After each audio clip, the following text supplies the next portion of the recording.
کچھ universal laws ہیں. اللہ تعالیٰ کہتے ہیں نا کہ میری سنت تبدیل نہیں ہوتی. اور سنت سے مراد کیا ہے؟ سنت سے مراد وہ قوانین ہیں جو اللہ نے جاری کر دی ہیں. اگر ہم ان کے اوپر عمل کریں گے تو ہم کامیاب ہوں گے، اگر ہم ان کے اوپر عمل نہیں کریں گے تو پھر ہم ناکامیاب ٹھہریں گے، خسارے میں ہوں گے. تو ان چیزوں کے متعلق ہم بات کرتے ہیں آگے. سب سے پہلے سورہ تغابن جو ہے، اس میں یہ دیا گیا ہے: او you who believe, lo among your wives and your children there are enemies for you. یعنی تم مومنو، تم جو تمہارے درمیان تمہارے بیوی بچوں میں اولاد میں تمہارے دشمن ہیں، تو ان کے متعلق ذرا خبردار رہو اور ان کو معاف کرو، ان سے درگزر کرو، اور ان سے کوئی بدلہ نہ لو. بے شک اللہ بہت رحم کرنے والا اور معاف کرنے والا ہے. تو اس سے ہمیں کیا سبق ملتا ہے؟ اس سے ہمیں سبق یہ ملتا ہے کہ کئی دفعہ ہماری اولاد ہماری دشمن بن جاتی ہے، کئی دفعہ ہم اپنی اولاد کے دشمن بن جاتے ہیں. اور وہ کیا ہوتا ہے، کوئی غلط فہمیاں بڑھ جاتی ہیں، کوئی ہم ان کو ماحول صحیح نہیں دیتے اولاد کی کیس میں. ان کو جس طرح ان کی تربیت کرنی چاہیے تھی اس طرح تربیت نہیں کرتے، ان کو توجہ نہیں دیتے، ان کو ٹائم نہیں دیتے، ان کو ان کے حال پہ چھوڑ دیتے. تو یہ ہم اپنے بچوں کے دشمن بن جاتے ہیں. اسی طرح مطلب غلط فہمیاں پیدا ہو جاتی ہیں بیوی اور خامد کے درمیان، اور وہ ان غلط فہمیوں کو نرش کرتے رہتے ہیں، ان کو مزید مطلب ہے خوراک دیتے رہتے ہیں، اور پھر دوریاں بڑھ جاتی ہیں، فاصلے بڑھ جاتے ہیں. تو یہ ساری چیزیں جو ہیں ان کو ذہن میں رکھنا چاہیے، اور آپس میں دوریوں کو ختم کرنا چاہیے، ایک دوسرے سے درگزر سے کام لینا چاہیے، ایک دوسرے کو معاف کر دینا چاہیے تاکہ آپ آگے بڑھ سکیں. کیونکہ اگر آپ آگے نہیں بڑھیں گے تو پھر آپ کسی گڑھے میں گرے ہوں گے یا کسی کھائی میں گرے ہوں گے. تو اس سے نکلیں ایک دوسرے کو معاف کرنے کے بعد. پہلے دیکھیں کہ آپ کو کس نوعیت کے گلے شکوے ہیں، ان کو دور کریں، اور ایک دوسرے کے اوپر اعتماد کریں، اور ایک دوسرے کے مددگار اور معاون بن جائیں، نہ کہ ایک دوسرے کے دشمن. اور دشمن کھلی دشمنی نہیں ہوتی، اندر ایک غصہ ہوتا ہے، ایک اندر گلا شکوہ ہوتا ہے، ایک اندر فاصلہ بڑھ گیا ہوتا ہے جو سمٹ ہی نہیں رہا ہوتا کہیں. چلیں آپ آگے اور بات کرتے جائیں گے. Why bad things happen to us. ہمیں تکالیف آتی ہیں، مصیبتیں مشکلات بھی آتی ہیں. سب سے بنیادی وجہ یہ ہوتی ہے کہ اللہ تعالیٰ چاہتا ہے کہ ہمیں احساس ہو کہ ہم کہاں غلط جا رہے ہیں، کیا ہمارے رویوں میں غلطی ہے، کیا خرابی ہے ہمارے میں، تاکہ ہم کو تھوڑا بیٹھ کے سوچیں، غور و فکر کریں، اور اپنے حالات کو بہتر کرنے کی کریں، اپنی اصلاح کرنے کی کوشش کریں. اور اصلاح سے مراد یہ ہے کہ ایک مطلب یہ بھی ہے کہ اب جو صلاحیتیں اللہ تعالیٰ نے دی ہوئی ہیں ان سے بھرپور فائدہ اٹھائیں. اچھا جی، whom do you want to blame. جس وقت ہم بلیم گیم میں چلے جاتے ہیں تو ہم مختلف لوگوں کو، جس طرح میں نے پہلے بات کی، بیوی خامد کو بلیم کرے گی، خامد بیوی کو بلیم کرے گا، اور اولاد جو ہے وہ ماں باپ کو بلیم کرے گی کہ انہوں نے مجھے ایموشنلی جو ہے بینکرپٹ کر دیے، یا مجھے ایموشنل سپورٹ نہیں دی جس وقت مجھے سپورٹ کی ضرورت تھی، یہ اتنا وقت نہیں دیا، یہ اتنی توجہ نہیں دی. تو سارے مطلب ہے ایک دوسرے کو بلیم کر رہے ہیں. تو سب سے پہلے تو یہ دیکھیں کہ جی آپ نے کس چیز کو بلیم کرنا ہے. خدا سے جھگڑ رہے ہیں آپ کے، تو نے مجھے تنہا چھوڑ دیا، یا اپنی قسمت کے مقدر کے متعلق کہہ رہے ہیں کہ جی میرا تو مقدر یا نصیب ہی خراب ہے، یا حالات ایسے ہیں، یا اپرچونٹیز مس ہو گئی ہیں. تو پہلے تو تشخیص کریں کدھر جو ہے مسئلہ پڑا ہوا ہے، تاکہ یہ بلیم گیم میں سے آپ نکلیں. کیونکہ اگر بلیم گیم سے نہیں نکلیں گے تو آگے بڑھ نہیں سکیں. تو blame game keeps you stuck. If you don't get out of it you can't move forward. تو پھر یہ جو ساری چیزیں جس طرح ہم نے پہلے بات کی، یہ دیکھ لیں کہ کس وجہ سے آپ اسٹک ہوئے اور پھر ادھر سے نکلیں. اور اپنے بچوں کو ٹرامیٹائز نہ کریں. آپ جس وقت جھگڑتے ہیں، آپس میں لڑائی جھگڑا کرتے ہیں میاں بیوی، تو اس کا برا اثر جو ہے وہ اولاد کے اوپر پڑتا ہے، اور ان کو پھر سمجھ ہی نہیں آتی کہ زندگی میں کیا تلاش کریں. محبت ان کو خود لگتا ہے کہ دم توڑ گئی ہے، اور نفرت جو ہے اور خوف جو ہے اس نے گھیر لی ہے انہیں. تو ایسے میں بچے کی جو ذہنی حالت ہے یا ایموشنل حالت ہے یا جذبات ہے، آپ ان کے ساتھ نہ کھیلیں.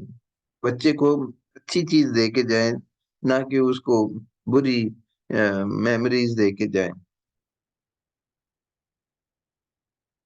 So don't traumatize your children. Give them a healthy environment. Don't leave behind a legacy of despair and disease.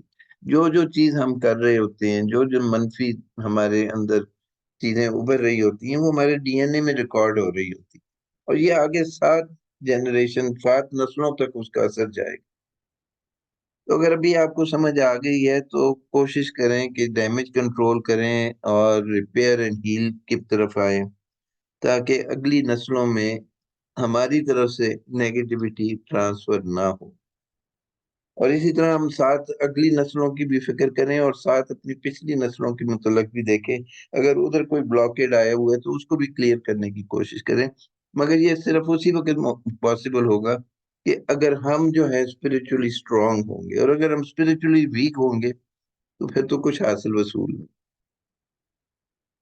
تو ڈپلیٹنگ سٹیٹس بھی بڑی ہوتی ہیں، اور وہ ڈپلیٹنگ سٹیٹس جو ہے وہ ڈسپیئر اور گریف کی وجہ سے بھی ہوتی ہیں، ڈاؤٹس اور انسرٹنٹی کی وجہ سے بھی ہوتی ہیں، کنفلکٹنگ تھاٹس کی وجہ سے بھی ہوتی ہیں، پچھتاووں کی وجہ سے بھی ہوتی ہیں. تو یہ ساری جو اسٹیٹس ہیں ان سے نکلنا ہے، کیونکہ یہ ہماری انرجی کو سک کر لیتی ہیں. تو شیطان تو ہمارا کھلا دشمن ہے، اور قرآن پاک میں دیا گیا بہت جگہ پہ کہ ان شیطان لکم عدو فاتخذہ عدوا. شیطان تو تمہارا کھلا دشمن ہے اور اس کو تم دشمن سمجھو. تو آپ نے کوشش کرنی ہے کہ ان کیفیات سے باہر نکل، ڈسپیئر اور گریف سے نکل، نا امیدی اور غم سے نکلیں، جو شکوک ہیں اور ایک اسٹیٹ آف انسرٹنٹی ہے اس میں سے بھی نکلیں. یہ جو کنفلکٹنگ تھاٹس ہیں جو سارا وقت آپ کو تنگ کرتے رہتے ہیں، جو شیطانی وسوسے ہیں، اعوذ باللہ من الشیطان اللعین الرجیم پڑھیں جس وقت کوئی شیطانی خیالات آ رہے ہوں، لا حول ولا قوت الا باللہ پڑھیں، مگر ان سے لڑائی نہ کریں. لڑائی کریں گے تو آپ کی جو ہے نا انرجی لیول بہت ڈاؤن ہو جائے گا. اسی طرح if you are stuck up in the whirlpool of regrets، اس سے بھی نکلیں. پچھتاوے جو ہے، آپ کو غلطی کا احساس ہو گیا، اب ڈیمیج کنٹرول کی طرف آئیں، ریپیئر اور ہیٹنگ کی طرف آئیں. کسی سے مدد مانگ لیں، دوست سے، بزرگ سے، کسی کاؤنسلر سے بات چیت کریں، مگر نکلیں ڈپلیٹنگ سٹیٹس میں سے. ایسی سٹیٹ جو آپ کو کمزور کرتی ہو، جو آپ کی انرجی سک کر رہی ہو. اور پھر آپس میں پیار محبت کو بڑھانے کے لیے یہ دعا پڑھیں، اللہم الف بین قلوبنا واصلح ذات بیننا واہدنا سبل السلام، جس کا مطلب ہے کہ اللہ ہمارے دلوں کو آپس میں جوڑ دے، جو ہمارے میں خرابیاں پیدا ہو گئی ہیں رشتوں میں وہ دور کر دے، ان کو بہتر کر دے، ہمیں اپنے راستے کی طرف ہدایت دے، اور ہمیں گمراہی سے بچا اور ہمیں نور کی طرف لے جا. تو لائف جو ہے وہ بیسیکلی انرجی ہے. Life is about energy. Don't let the energy grabber سک آؤٹ یور انرجی. تو جو یہ شیطانی طاقتیں وہ تو چاہتی ہیں کہ آپ سے آپ کی انرجی کو سک آؤٹ کریں. تو کوشش کریں کہ جتنی منفی رجحانات ہیں ان کو نکالنے کی دھیرے دھیرے کریں اپنے سسٹم میں، اور ایک دوسرے کو معاف کر دیں، درگزر سے کام لیں، تاکہ آپس کی رنجشیں آپ کو کمزور نہ کرتی ہیں. اچھا، اب کئی دفعہ سوال ابھرتا ہے کہ میرے کام میں تو ہمیشہ دیر ہو جاتی ہے، میں جو بھی کام شروع کرتا ہوں رکاوٹیں آ جاتی ہیں. تو اور بھی بہت سارے عوامل ہو سکتے ہیں، ہو سکتا ہے آپ نے سوچ سمجھ کے قدم ہی نہ اٹھائے ہو. مگر ایک جو بیسک رول ہے وہ یہ ہے کہ شاید آپ نے جو ایک یونیورسل رول ہے اس کی پاسداری نہیں کی. اور یونیورسل رول کیا ہے کہ اللہ تعالیٰ آپ کو آسان چیز دیتا ہے کرنے کے لیے. جب آپ اس آسانی کو دشواری میں بدل دیتے ہیں تو پھر یہ تو اس کی ذمہ داری آپ کے اوپر ہے نا، آپ نے کیوں دشوار راستہ چوز کیا جبکہ اللہ آپ کو آسان راستہ دے رہا تھا. تو اگر آپ اس رول کو وائلیٹ کریں گے تو پھر آپ کے کاموں میں رکاوٹیں اور دشواریاں تو پڑیں گی. تو اس کو بھی، اس کے متعلق بھی ذرا سوچیں. اچھا، فیئر کیا ہے؟ دیکھیں دو چیزیں مین مین قوت، انرجی جو آپ کو دیتی ہے وہ لو دیتے ہیں، اور جو آپ کی انرجی کو نچوڑ لیتی ہے آپ کے وجود میں سے وہ فیئر ہے، اور جو فیئر ہے وہ سینس آف بینگ alone ہے۔ اگر آپ کو یہ یقین ہوا ماں کو میں نہ کن تم کہ اللہ میرے ساتھ ہے، اللہ کی مدد میرے ساتھ ہے، تو پھر آپ فیئر کی سٹیٹ سے نکل آئیں گے۔ اور دوسری لیک آف کانفیڈینس ہے، اگر آپ کو یقین ہو کہ جب میں قبر میں لٹایا جاؤں گا تو مجھے اللہ کی مدد شامل ہوگی، مجھے عذاب قبر سے اللہ تعالیٰ بچا لے گا بصدقہ امام حسین علیہ السلام، تو آپ کو وہ وحشت اور خوف نہیں ہوگا۔ اسی طرح اور بہت ساری چیزیں ہیں، جب آپ مورلی اسٹرانگ ہوتے ہیں تو آپ کو پھر خوف نہیں ہوتا۔ جس وقت آپ مورلی ویک ہوتے ہیں اس وقت آپ کو خوف لاحق ہوتے ہیں۔ اسی طرح لیک آف کانفیڈینس جو ہے یہ بھی ایک خوف کی وجہ بنتی ہے۔ اور بھی بہت سارے عوامل ہیں، مگر میں نے جو موٹے موٹے دو ہیں ان کی متعلق بات کی ہے، کہ سینس آف بینگ alone اور لیک آف کانفیڈینس۔ اچھا، اب کئی دفعہ انسان جو ہے اس میں بہت ساری خوبیاں ہوتی ہیں، مگر ایک صرف ڈیفیکٹ جو ہے وہ بہت نمایاں طور پہ اس کے اندر موجود ہوتا ہے، جس کی وجہ سے وہ مار کھا جاتا ہے۔ مثلا جیلسی، جس طرح پہلا قتل جو ہوا دنیا میں، حابیل کا قتل ہوا، قابیل نے اس کو مارا، اور وہ جیلسی کی وجہ سے۔ شیطان نے جو ہے بغاوت کی، وہ تکبر کی وجہ سے۔ اسی طرح لوگ جو ہے اقتدار کی خاطر اپنے بہن بھائیوں کو قتل کر دیتے۔ غصہ جو ہے، جلد بازی جو ہے، یا سینسوسنس ہے، یعنی آپ کو ہوا و ہوس یا آپ کو شہوات گھیر لیتی ہیں تو آپ جو ہے اچھے بھلے انسان ہونے کے باوجود مطلب ہے وہ گناہ کے ارتکاب کر لیتی ہیں، جو آپ کے لیے مصیبت کا اور خسران مبین کا وجہ بن جاتا ہے، یہ موجب بن جاتا ہے۔ اچھا، اب کئی دفعہ ماں باپ جو ہیں وہ کوشش کرتے ہیں کہ جی بچے کو اندر اچھی خوبیاں لائیں، اس کی عادتیں بدلیں، تو ادھر مسئلہ کیا ہوتا ہے کہ ہم تو ڈسکنیکٹڈ ہیں فزیکلی، ایک دوسرے کے قریب موجود ہیں، مگر اسپرچولی ہم کنیکٹڈ نہیں ہیں۔ جب تک روحانی تعلق نہیں بنے گا ہم کسی کو کوئی مشورہ نہیں دے سکتے۔ یہ مشورہ اس سینس میں نہیں دے سکتے کہ جو مشورہ دیں گے وہ قبول ہی نہیں کرے گا، کیونکہ وہ کنیکٹڈ ہی نہیں فیل کر رہا آپ کے ساتھ۔ تو mostly connection is at the spiritual level, مطلب اگر میاں بیوی ہیں ان کے ساتھ ایک کنیکشن ہے فزیکل لیول کا تو وہ اپنی جگہ پہ ہے، مگر بیسیکلی آپ کا کنیکشن جو ہے وہ اسپرچل لیول پہ ہوتا ہے، کیونکہ we are spiritual beings having an earthly experience, ہم روحانی مخلوق ہے، ہماری فال ہوئی ہے، یعنی ہمیں جنت سے نکالا گیا ہے ہمارے بزرگوں کو، حضرت آدم اور حوا کو۔ اب ہم نے واپس جنت تک جانا ہے، تو ہمیں اسپرچولی جب تک ہم گرو نہیں کریں گے تب تک ہم مطلب ہے کنیکٹڈ نہیں فیل کریں گے۔ آپ نے دیکھا ہوگا جتنے معصوم بچے ہیں یا جو ابھی جنہوں نے اتنے گناہ نہیں اپنے اوپر مسلط کیے ہوئے، وہ کنیکٹڈ ہوتے ہیں ایک دوسرے کے ساتھ، ان کو بزرگ بھی خواب میں آ جاتے ہیں، کیونکہ ہم نے اپنے اوپر گناہوں کی اتنی بوجھ اٹھا لیا ہوا ہے کہ ہم اسپرچولی کنیکٹڈ نہیں ہوتے۔ تو اگر بچوں کی اصلاح بھی کرنا چاہتے ہیں یا کسی کی اصلاح بھی کرنا چاہتے ہیں تو پہلے تو کنیکشن اپنا درست کریں، اور کنیکشن جو ہے وہ اسپرچل لیول پہ ہو۔ The more we grow spiritually the more we learn to connect. اور اگر ہم نے روحانیت کا درس لینا ہے تو سب سے زیادہ ہمیں مولا علی اس معاملے میں رہنمائی دے سکتے ہیں۔ رسول پاک ہے، مولا علی ہے، پھر ائمہ طاہرین ہیں، پھر یہ اولیاء اللہ ہے۔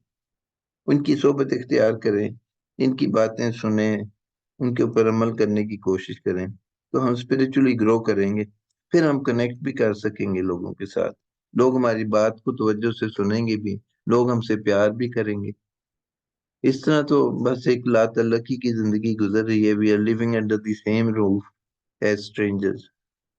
تو یہ جو روحانی تعلق ہے یہ بہت ضروری ہے۔ اچھا جی، اب ہم آ جاتے ہیں مولا علی کی شہادت کے متعلق بات چیت کرنے۔ تو ہم دیکھتے ہیں کہ مولا کی ساری زندگی جو ہے وہ اسلام کی خدمت کے لیے، اسلام کو بچانے کے لیے صرف ہوئی، اللہ کی عبادت میں صرف ہوئی، ایک ایک لمحہ ان کا جو ہے بندگی خدا میں گزرا۔ اور عبد الرحمن ابن ملجم جو تھا وہ ایک شروع میں بڑا اچھا انسان نظر آتا تھا، اور مولا نے اس کو توجہ بھی بڑی دی، مگر وہ جو تھا کس وجہ سے مولا سے دور ہو گیا کہ اس کو قطامہ ایک عورت تھی وہ پسند آ گئی، اور قطامہ نے کہا کہ مجھے تو علی کا سر چاہیے، پھر میں تمہارے ساتھ شادی کروں گی۔ تو بس اس نے جو فیصلہ کیا بہت ہی برا فیصلہ تھا۔ وہ کیا ہے کہ اگر آپ نے حق کو چھوڑا تو باطل آپ کے ساتھ ساتھ ساتھ آ جائے گا، آپ کے پاس آ جائے گا۔ مولا علی کا فرمان ہے، خبردار اپنے علم کو جہالت سے تبدیل نہ کرو، اور اپنے یقین کو شک سے تبدیل نہ کرو، کیونکہ جب آپ ایک اچھی چیز چھوڑتے ہیں تو بری چیز آٹومیٹیکلی آ جاتی ہے، آپ کے ساتھ چمٹ جاتی ہے۔ تو یہ جو ٹریڈ آف ہے، اس میں ہمیں دیکھنا چاہیے کہ آج کل کے زمانے میں دیکھیں جی، مولا علی کو کیا چیزیں ناپسند ہیں جو بہت زیادہ ناپسند ہیں۔ ایک، ان کو جہالت ناپسند، تو آپ جاہل بن جاتے ہیں جس وقت آپ کسی بری چیز کی طرف چلے جاتے ہیں، گندگی کی طرف چلے جاتے ہیں، رجس کی طرف چلے جاتے ہیں، آلودگی کی طرف چلے جاتے ہیں، عقل سے کام نہیں لیتے اور بے یقینی کی طرف چلے جاتے ہیں۔ اگر آپ سچ کو چھوڑ دیتے ہیں تو پھر آپ گمراہی کی طرف چلے جاتے ہیں۔ تو یہ چوائسز جو ہیں، یہ انسان کو اللہ تعالیٰ نے چوائس کا فری ول دی ہے کہ اپنے اچائی اور برائی کے متعلق فیصلے کر سکے۔ تو عبد الرحمن ابن ملجم نے حضرت علی کے اوپر فوقیت دی قطامہ کو۔ تو قطامہ جو ہے وہ آپ کہہ لیں آج کل کے دور میں بہت ساری قطامے موجود ہیں، بہت ساری خوبصورت لڑکی ہیں جو اپنے آپ کو زیبا بنا کے لوگوں کے ایمانوں کو متزلزل کرتی ہیں اور ان کو گناہ کی طرف راغب کرتی ہیں۔ نیٹ بھی بھرا پڑا ہے، دوسرے بھی پڑے ہیں۔ آپ اگر حضرت علی کے چاہنے والے ہیں تو ان ٹیمپٹیشن سے اپنے آپ کو بچا کے رکھیں، ورنہ یہ ہو سکتا ہے کہ یہ آپ کو گمراہ کر دیں گے اور پھر آپ کیا کر سکیں گے۔ تو جس طرح مطلب ہے، کوئی تکبر کی وجہ سے مارا جاتا ہے، کوئی جیلسی کی وجہ سے مارا جاتا ہے، کوئی سینسوس پلیئرز کی طرف سے مارا جاتا ہے۔ تو یہ جو سورہ البقرہ میں کی آیات ہیں، اس میں یہی دیا گیا کہ یہ لوگ جو ہے انہوں نے اچھائی کے بجائے برائی کو ترجیح دے دی، اور آسانی کے بجائے دشواری کی طرف چلے گئے، اور یہ کتنے زیادہ جو ہے پرجوش ہیں جہنم میں گرنے کے لیے۔ تو اللہ تعالیٰ ہمیں ایسے فیصلوں سے بچائے، اور ہمیں اپنی جو ہے نا آنکھوں کی، اپنی سماعتوں کو بچا کے رکھنا ہے، اپنے دل کو، تاکہ ہماری دلی کیفیت جو ہے، ہماری قلبی کیفیت جو ہے وہ بہتر ہو۔ اور یہ سب چیزیں ہمیں درس مولا علی کی زندگی میں نظر آتا ہے، ان سے ہم رہنمائی حاصل کر سکتے ہیں، قرآن کے ساتھ اپنا تعلق مضبوط کریں۔ تو وہ تو ہے ہی شاہ مرداں، شیر یزداں، قوت پروردگار، لا فتح الا علی، لا سیف الا ذوالفقار، پیرا نہ کر سکا مجھے جلوہ دانش اہل فرنگ، سرما ہے میری آنکھ کا خاک مدینہ ہو نجف، کی محمد سے وفا تو نے تو ہم تیرے ہیں، یہ جہاں چیز ہے کیا لوح و قلم تیرے۔ تو سب سے بڑی بات یہ ہے کہ لائلٹی شو کریں۔ ہم تو مائل بکرم ہے، کوئی سائل ہی نہیں، راہ دکھلائیں کسے، کوئی راہ روئے منزل ہی نہیں۔ اللہ تعالیٰ ہمیں توفیق دے کہ مولا علی کے زندگی کے نقش قدم پہ چل سکے۔ اور جب آخری رات تھی، 19ویں شب تھی، حضرت بی بی ام کلثوم کے گھر میں مولا علی تشریف فرما تھے۔ آپ کو سحری کے لیے یا غالباً افطاری کے لیے جو پیش کیا گیا، اس میں 3 چیزیں تھی۔ مولا نے کہا روٹی تھی، جو کی روٹی تھی، نمک تھا، دودھ تھا۔ مولا نے کہا کہ دودھ کو ہٹا لو، تمہیں پتہ ہے کہ میں ہمیشہ ایک یا دو سے زیادہ بڑھ کے کوئی چیزوں سے اپنا شکم نہیں بھرتا۔ تو اس رات مولا بے چین تھے، آسمان کی طرف بھی دیکھ رہے تھے اور کہہ رہے تھے کہ ہاں یہی رات ہے جس کا مجھ سے وعدہ کیا گیا۔ اور پھر آپ جس وقت گھر سے نکلے تو بدخو نے آپ کا دامن پکڑنے کی کوشش کی، مولا مسجد میں داخل ہوئے، ادھر ابن ملجم لیٹا ہوا تھا، الٹا لیٹا ہوا تھا، اس کو بھی جگایا، نماز پڑھو۔ پھر جب آپ سجدے کی حالت میں تھے تو اس ملعون نے مولا کے سر پہ اپنی تلوار سے وار کیا جو زہر میں ڈوبی ہوئی تھی، اور مولا کو ضربت لگی اور آسمان سے آواز آئی، سزا لوگوں نے سنی، قتل امیر المومنین، مولا امیر المومنین قتل ہو گئے، انا للہ و انا الیہ راجعون۔ جس کے ضربت لگی تو مولا نے کہا اس تو پھر رب کعبہ، کعبہ کے رب کی قسم علی کامیاب ہوگی۔ یا اللہ ہمیں توفیق عطا فرما کہ ہم مولا علی کے وفادار اور صحیح معنی میں شیعہ ثابت ہوں، تقوی اختیار کریں۔ ہم پرسہ دیتے ہیں امام زمانہ کو شہادت امیر المومنین پر، اور اہل بیت کو شہادت امیر المومنین پر، کیونکہ مولا کی وفات کے بعد، مولا کی وصال کے بعد اہل بیت کے اوپر مزید امتحانات اور ابتلا اور آزمائشیں آنے شروع ہو گئی، کیونکہ 20 سال کے بعد کربلا کے واقعے میں منتج ہوئی۔ یا اللہ ہمیں سوائے غم حسین کے اور کوئی غم تھے۔ اللہم صلی علی محمد وآل محمد، ربنا تقبل منی انک انت السمیع العلیم وتب علینا انک انت التواب الرحیم۔ اللہم صلی علی محمد وآل محمد۔